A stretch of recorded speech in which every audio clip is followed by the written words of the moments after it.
Right, today is the 24th of March 2019.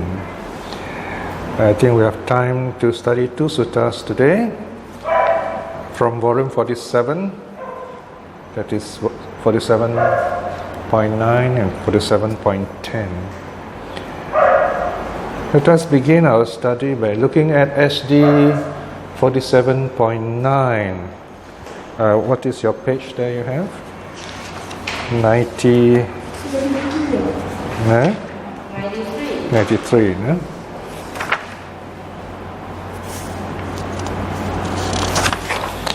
Umi Bhaya Sutta.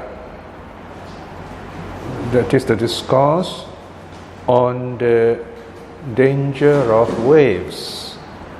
Okay, Umi means waves. Bhaya has got two senses. Normally Bhaya means fear. Okay? It can also mean danger. In fact, in our local Malay, we have the word Bahaya, which is comes from the same word meaning danger. Yeah? So, there was once we were traveling with this monk in a car in Malaysia, and every time we pass by a signboard, he says, "Oh, is there a monastery ahead?" And then we're wondering why he said that. And because there is a sign at certain spots on the highway, you have this sign in Malay. You say "awas." Awas means be careful, but awas in Sinhalese means monastery from awasa, okay, which is Pali anyway. Of course, normally it be awas bahaya, okay, watch out, danger. No? So there, of course, you got quite a complicated meaning there. So here, bahaya we can have translated as danger, the danger of waves. This is only the one aspect of the teaching, the key idea. So the title of the sutta comes from that set of four parables. And this is from A 4.122.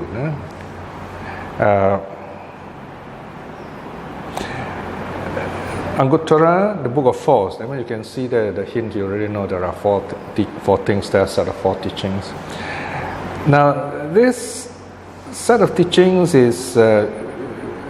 should be quite old because it is also found in a longer sutta. You see at the bottom of the page, under the footnote, note 1, I think, it says this sutta recurs almost verbatim, but with a few differences in the Chattuma Sutta, M67. There you have a long sutta where the Buddha is talking about why monks should really behave in a monkly way. And at the end of it, the Buddha talks about the same thing. These are four dangers that a monastic, that a monk or a nun should watch out against. So the theme is how renunciation can fail. So what are the dangers to renunciants, to monkhood, nunhood, and so on. And of course, although this is special teaching for monks and nuns, you find there is something for us here too. Yeah? All right, let's look at page 95. Translation, is it the same page as yours? 94. Yeah? Umi Bhaya Sutta, the discourse on the danger of waves. A 4.122. Bhikshus, there are these four dangers or fears to be expected when one goes down into the water. What are the four? The danger of waves, the danger of crocodiles, the danger of whirlpools, and the danger of river dolphins. Okay. Now, very quickly, waves, of course. You know, if you go in the small boat, waves will turn over the boat, so it's very dangerous in that sense. The crocodiles, they devour people. Whirlpools will suck in, the boat. Now, of course, you may wonder, if we're talking about rivers here, how can there be whirlpools? Well, we're talking about huge rivers, like the Ganges River, it's like a sea, so you may see whirlpools. Or you can also talk about this, actually we're talking about the ocean, so it's possible. Yeah? And number 4 is river dolphins. Now this one is very interesting. The translation was problematic at one time. Well, I'll come to it in a moment when we come to this point, right? These bhikshus are the 4 dangers to be expected by those who go down into the waters, right? So here again you see the Buddha starting with something familiar, something which the Indians of those times, of course we today also are familiar with all these things. Then the Buddha kind of changes gear, switches his tenor. Even so, right, bhikshus, there are these 4 dangers to be expected by a certain son of family who has left the household life for homelessness out of faith in this Dhamma, Vinaya, teaching and discipline, right? So these are 4 things. There are also 4 dangers that a newly ordained renunciant should watch out for. What are the 4? They are the danger of waves, the danger of crocodiles, the danger of whirlpools, and the danger of river dolphins. Now notice again the structure here. First, the Buddha states very clearly, this is what I'm going to teach. There are 4 things here. These are the 4, 1, 2, 3, 4. And then he says, okay, you know about all these things. This is found in the world. Then in the second part, he starts, even so. So now he's going to link it into something new, something which we are not familiar with, something which needs to be known, which needs to be practiced. And then he reminds us again what are the list of things we should remember so that we can connect these teachings. Right? So from the known, we go into the unknown. Right? From what we know in the world to what we know that will free us from the world. So this is the thesis, if you like a summary, and then you can see after that, I've already given the subtitles there, 1, 2, 3, 4, right? Everything is given, laid out very nicely. Because here, you will notice this sutta doesn't use the mirror method. Okay, this one is quite direct. Okay, it just goes one straight through. All right. Section 3. This is the first item, all right? And what bhikshus is the danger or fear of waves. Here bhikshus, a certain son of family, goes forth out of faith from the household life into homelessness, thinking, I am beset by birth, decay, death, sorrow, lamentation, bodily pains, mental pains and despair, beset by suffering, overcome by suffering. Perhaps an ending of this whole mass of suffering could be known. So this section 5 tells us of the purpose of renouncing, of becoming a monk or a nun, to get out of the suffering of the world by attaining nirvana. Okay? For laymen, you can say how we can minimize our suffering, or more generally, how we can be truly happy, in other words. All right, that's another way of looking at it. Perhaps an ending of this whole mass of suffering could be known. Then fellow renunciants, colleagues in the holy life, advise and instruct him thus. Okay, so here we're talking about a monastic, monk or nun. So once he becomes a monk or a nun, he goes for training, in other words. All right? So the training is this. So notice it says, fellow renunciants, colleagues in the holy lives, right? So even some of his own brother monks or sister nuns will tell him, you should move forward this way. You should walk back or step back this way. You should look forward this way. You should look around in this way. And that you should bend down in this way. You should stretch up in this way. You should carry your upper robe, outer robe, and bow this way. All right? Now there's a problem here. All the sutta says this way. We don't know what it is, right? But for a monastic, if you live in a monastery, you understand, right? So basically, for example, I remember when I was in a monastery in Bangkok. It's one of those 200-year-old royal monasteries. So they're very strict about decorum. So the novice teacher would say, okay, when you sit, you must sit up straight, okay, like a Buddha statue. You can relax, yes, but upright, okay? And when there are lay people around, you have to look down in front of you, right? Of course, we like to say 45 degrees down. And when you go on arms round again, you walk 1 foot forward at a time, okay? You don't rush, right? Except we don't walk cat style. We don't walk like the catwalk. You know those beauty contests. They put 1 foot in front of the other. See? In the suttas, they do say 1 foot in front of the others, but not that style. It basically means stepping. It's more like a goose step, right? 1 foot in front of that, mindfully. And you look down in front, okay? Of course, occasionally you look up to see where you are, but otherwise, that's the way we walk.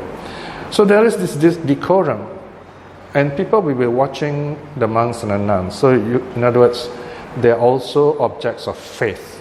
When people see, they feel peaceful, they feel calm. They are living symbols of renunciation. So this is what all this teaching means, right? So even when the monks are receiving their alms food, there is decorum. The monks will hold the bowl at the level more or less either of the heart level or just slightly lower. The top part will more or less be on the heart level. And then he will look into the bowl. He will not look anywhere else, you know. He will open the cover, that means it's ready. So these are all like synchronized, you know. You open the cover, then the person offering will know, they'll put the food in and will look. And once the person puts the palms together, he will close the bowl. And then maybe the person will bow down. So you've got to give time, and you will know that the donor has finished, and then you slowly walk off, all right? So all these are passed down from elder monk to junior monk to novices and so on, all right? But look at 7. But it occurs to him thus: formerly, while in our household life, we advised and instructed others. But now, these who seem to be like but sons, like but grandsons to us, think they would advise and instruct us, right? Angry and offended, he gives up the training and returns to the low life. Now, this is especially the problem with older people when they ordain, those who are, say, past 40, past 60.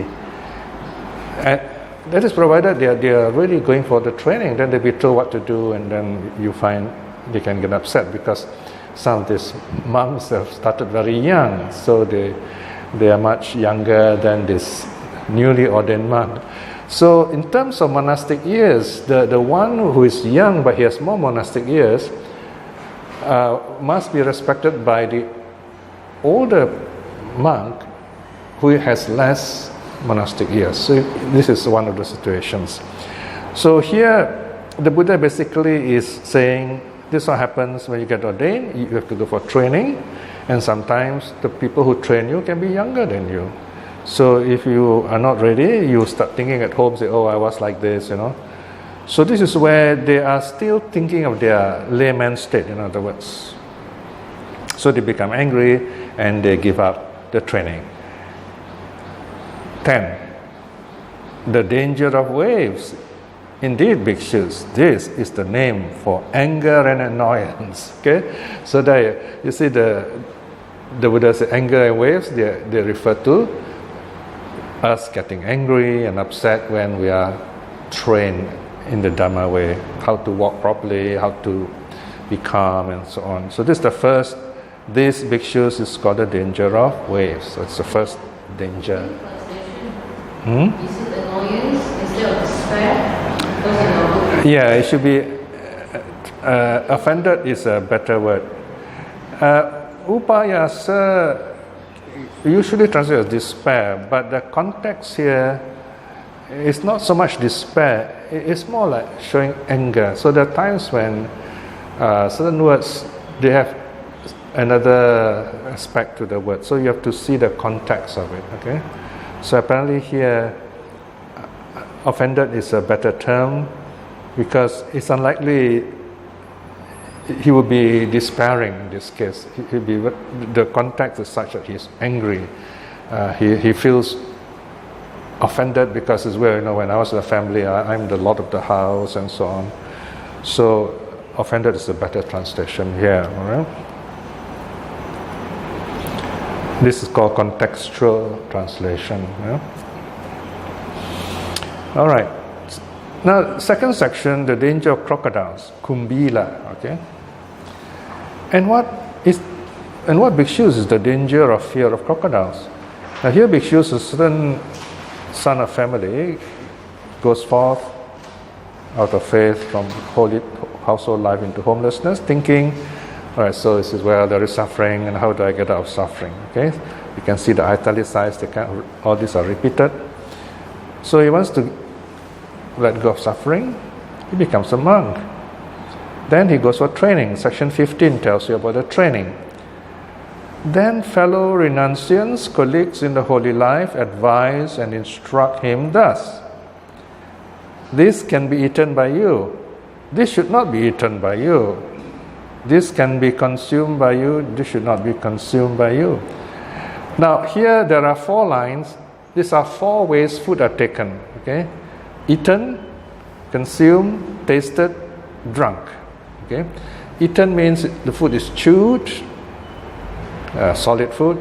Consumed means kind of little soft, like maybe tofu, something like that. All right, and then tasted means maybe like curry, sauce, maybe, okay? And then drunk, of course, is soup. So these are the 4 ways the Indians kind of understand how food is taken. Consumed, rough biting, eaten rather. There's chewing, and then consumed, and then tasted, drunk, okay? I should have given the Pali words here, no? So, in other words, this new monk is told this is the way you should eat and this is the way you should not do it. For example, you should take a handful of food. Okay, in those days they used their hand, and don't open your mouth until the food touches the mouth. Then you put it in gently, not too much, and then mindfully chew, right, and then swallow, and only next handful, a little bit. And then also it's still okay, you mix your food together and so on, all right? So this is what is told. 16, you should eat what is allowable, you should not eat what is not allowable. You should consume what is allowable, you should not consume what is not allowable. And this goes for what is to be tasted, what is to be drunk. Certain things can be drunk, certain things cannot be drunk, so there are restrictions. So there you are. You see the first part, second part, they are talking about the same thing. But in what is the first one is what should be taken, what should not be taken. Second part is what is allowable, what is not allowable.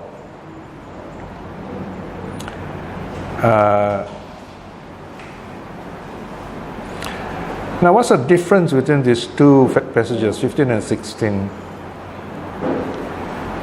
Now, the first one, what should be eaten and should not be eaten, is you can say, for example, certain kinds of food you cannot keep too long. A monk is not supposed to store food, for example. That's one of the rules, right? And you can't just take any food from anywhere, right? People should offer it to you and so on. Now, in section 16, on page, what page is your page here? 96. Allowable, not allowable, right? So these are some things which lay people can offer or should not offer. For example, lay people should not offer fresh meat, for example. All right, and so what's allowable, what's not allowable, yeah? And then 17 talks about the right time. Okay, you should eat at the right time. You should not eat at the wrong time. And the same thing applies to consume food, taste food, drink food. So these are the 4 kinds of food or 4 modes of eating. Wrong time is after midday when the sun has already crossed the meridian, right, to the next morning when sun rises, right? Now, the right time to eat is dawn. But technically, in the Buddha's time, defined as if you stand outside on a normal day, that you can see the lines on your hand in the forest, right, in the open air, right? So notice that is light, okay? But here again, the rules are kind of general. See, because from what I understand, for example, in Myanmar, I think the monks have their breakfast quite early, around 4 a.m. You know, so that is kind of adjust the rules a bit. Again, the right time is you can say sunrise to noon, but it doesn't mean the monks eat throughout that period. You know, usually the Buddha will only take 1 meal a day. Okay, but it is allowable, for example, the monks to take breakfast, right, sunrise, and then they can take one meal before noon, or we call it lunch, right? So that's another way of eating. So either they just take 1 meal, 1 proper meal, or they take breakfast and lunch. So these are 2 ways. What I understand is normally the forest monks will just observe the 1 meal a day rule. The city monks will take breakfast and then lunch. No? So this is about timing. Okay. So again here, timing, noon is not 12 o'clock of the clock. It is the noon of the sun above the head. No? For example, in Malaysia and Singapore, I think noon here is around 1, I think, because there's some adjustment of the time. No? 18. So it occurs to him, that is this new monk, formerly while in our household state, we ate what we wish. We did not eat what we did not wish, right? So we consume, we tasted, we drank whatever we like, and if we don't like, we don't eat it. And there's no such thing as allowable or not allowable, right? And there's no right time, wrong time, right? So in other words, this person who renounced the world, he's not really ready to renounce. And look at 22. So this new monk thinks, now when the faithful housemaster masters give me exquisite food, hot and soft, during the day at the wrong time, it seems as if they've put a gag over my mouth, right? So in other words, if he's received any kind of food outside, say after noon, he cannot take it. So he says, wow, it's like I have a gag over my mouth. My mouth has been covered up, all right? So he's not happy. You know? So he gives up the training and returns to the low life. Right?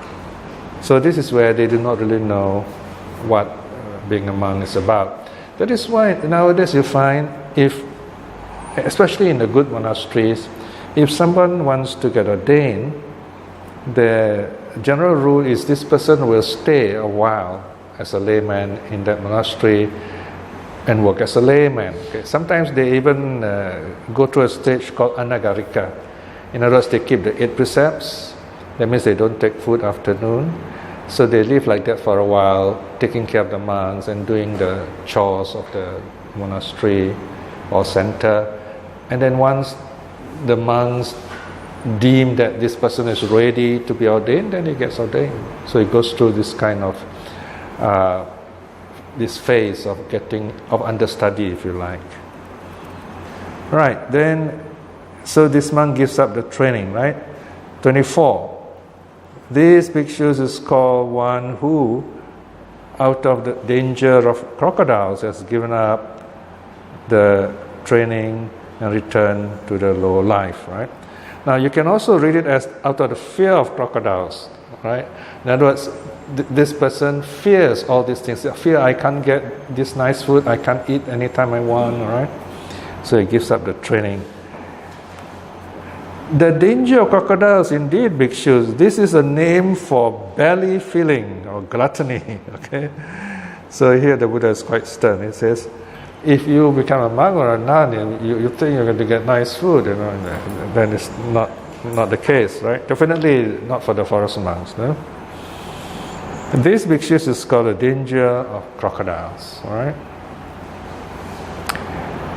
Now, you may say, this may be true in the Buddha's time, this may be true in the forest monasteries even of today, but in urban setups like Malaysia, Singapore, Australia even, there's no such thing as a forest monastery really, because people can drive, they have cars.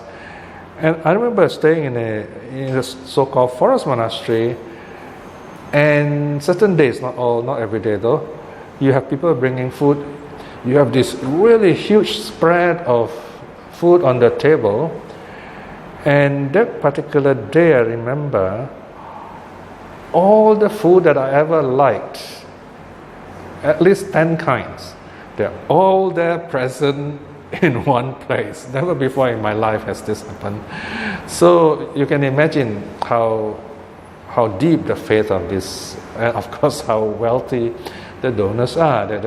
They're mostly Thais, and they brought all this food. And then the monks come first, then they select what they want, they put into their bowl.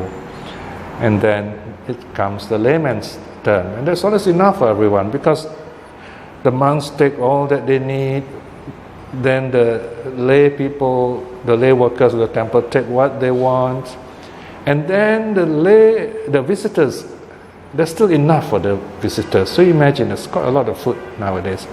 So although you have this kind of situation today, it's different from, say, the traditional forest monastery or even in the suttas. The meaning is that you must be frugal. And you take what is enough for you. You can see there's a lot, but it doesn't mean you should overeat. Okay? All right, now we come to number 3, the danger of whirlpools, avata. 27.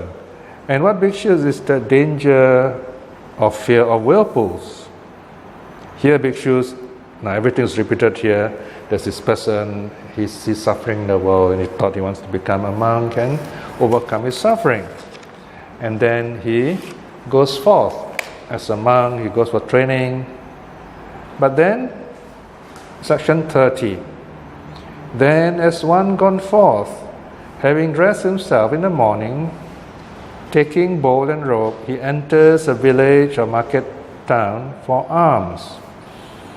With body unguarded, with speech unguarded, with mindfulness unestablished, with faculties unrestrained.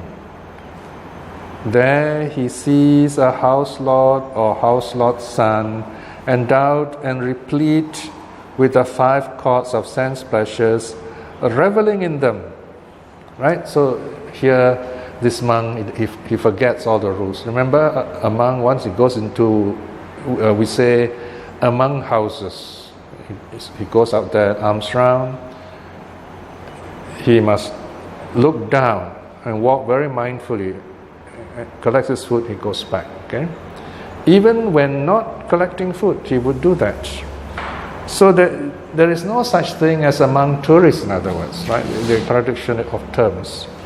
So, but here the monk is not mindful, so he goes into among houses, he looks around wherever he likes, and he sees all these young people enjoying themselves, enjoying life, pleasure the senses in the marketplace, in the town. So, what happens then? Section 32. It occurs to him thus: formerly, while in our household state, we were endowed and replete with the 5 cords of sense pleasures, reveling in them.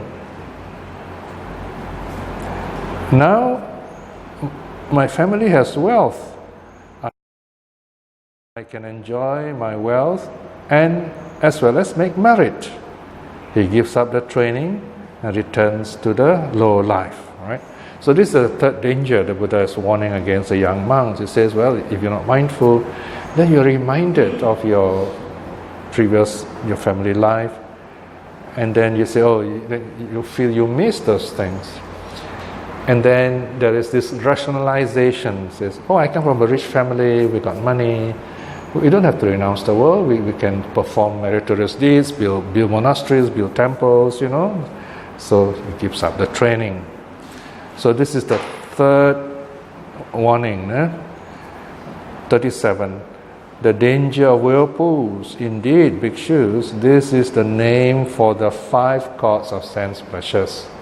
So here the Buddha is warning the young monks, the new monks, not to get lost, falling back, recalling all the pleasures they had enjoyed as a lay person in their houses. So when they forget their monk state, then they will give it up. So it's the third one. Okay. Now we come to the last one, number 4. The danger of river dolphins, Susuka Bahaya.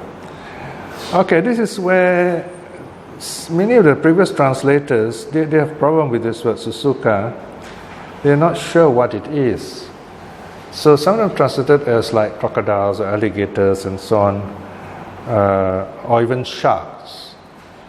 But you may get sharks in the ocean, in the sea, yes. But here I think the sutta also talks about the Ganges River, so these huge rivers, and you don't get sharks in such rivers. But if you look carefully, this word Susuka or Shushuka in Sanskrit, they refer to river dolphins.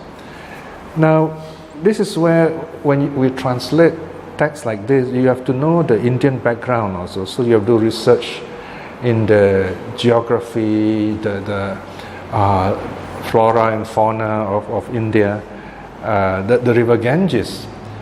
Now, if you look at the river Ganges, you do see river dolphins.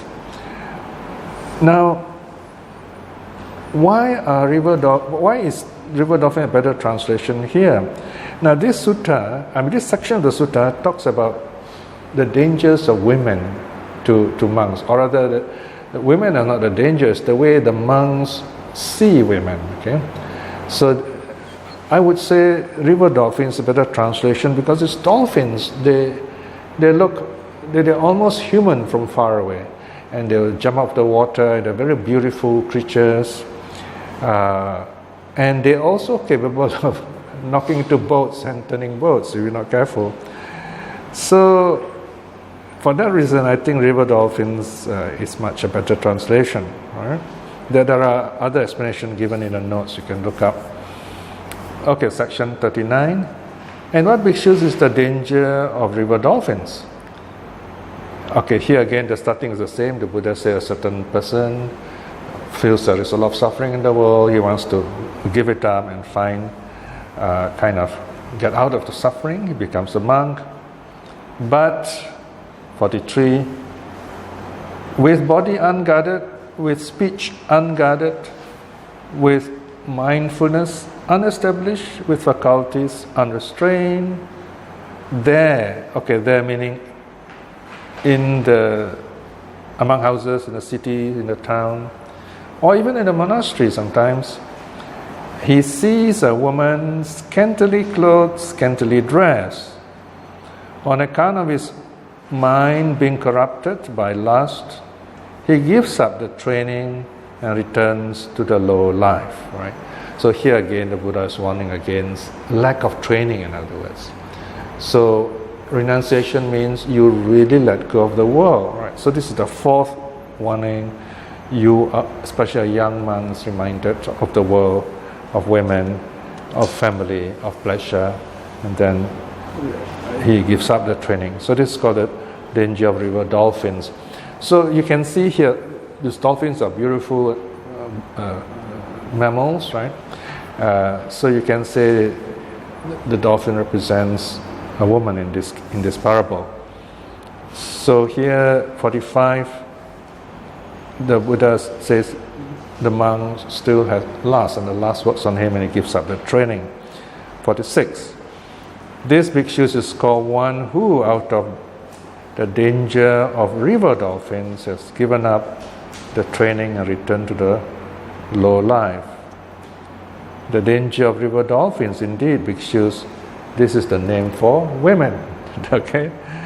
So here it's not women are bad. The Buddha is saying when the monk is not ready, this is the danger that he faces. Okay, so these are the 4 dangers that a young person who has renounced the world should watch out for, right? So once again, we're reminded the purpose of renunciation is to prepare the monk to let go of his body, of the senses, to attain a higher level of freedom, that is mental freedom. Here, on a deeper level, the meaning is that we are capable of some very powerful experiences in life, especially as a monk. The mind has got this very wonderful ability to bring us very deep joy, but the mind's power is dissipated in 5 ways through the eye, ear, nose, tongue, body, right? So if you properly train yourself without being distracted, you can overcome the 5 cords of the 5 senses. Then you are able to focus fully and directly into the mind, and that's when you can attain jhanas, and with that you experience a higher level of joy. Because the danger here is sexuality will hold you back in the world. Okay? So sexuality involves the body, okay? And families, children, and so on, and it keeps you in the world. Whereas in the case of the monk and the nun, they have given up this kind of life, so they train to attain a higher level of pleasure which is non-physical, beyond the body. And this is a kind of pleasure that is more permanent, if you like, we can put it that way. It's more joyful, and it helps you to let go of the world, to be at peace with yourself, so that you're able to attain nirvana. So this is what the training is about, in other words. It's not whether the world is bad, or taking good food is bad, or women are bad. It's not about such things. It's the training that you have vowed to take up, and you should keep to it.